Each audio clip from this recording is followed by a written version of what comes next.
Today, Rochesterfest is in full swing after being canceled last year because of the COVID-19 pandemic. KIMT News 3's Katie Lang is speaking to the man behind Rochesterfest, and they now join us live. Katie?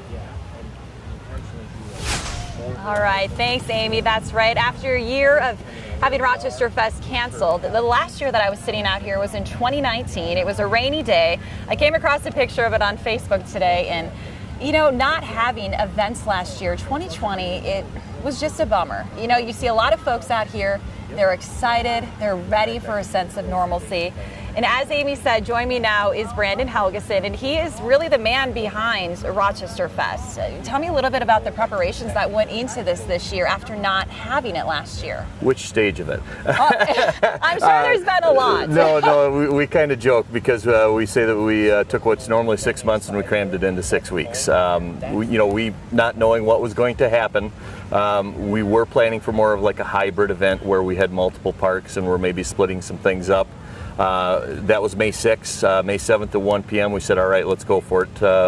Put the pedal to the metal and let's produce a normal Rochesterfest. So we kind of shifted gears. So it's been a lot of long hours. My family hasn't seen me, but they'll see me on Monday. It's all worthwhile.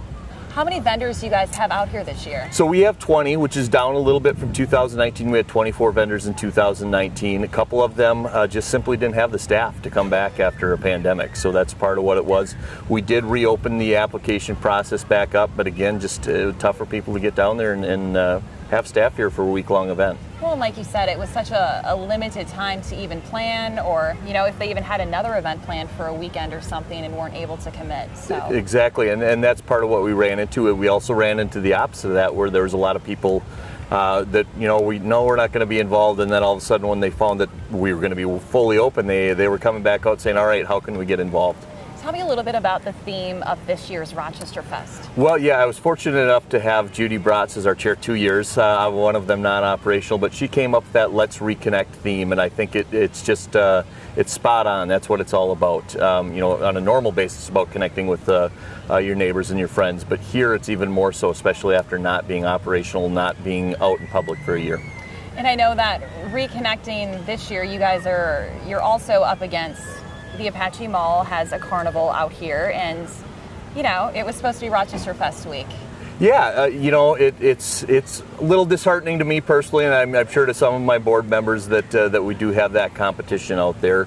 But at the end of the day, I think that we're going to still see record numbers here. I still think we're going to see a lot of community support. Big difference with us here is we have a lot of things that they don't. We do have a parade. We have live music, and all of the things down here are free. No charge to come do any of it. You want to eat something, you're going to have to pay for it. But other than that, everything's free. Of course. Awesome. Well, we are certainly happy to be here and be a sponsor and be reconnecting with everyone. Yeah, and we appreciate you guys being here. Awesome. Thank you so much, Brandon. Amy, we're going to have much more coverage here live from Rochesterfest. We're going to send things back to you in the studio now. Sounds great. Thank you, Katie, and thank you, Brandon, for joining us.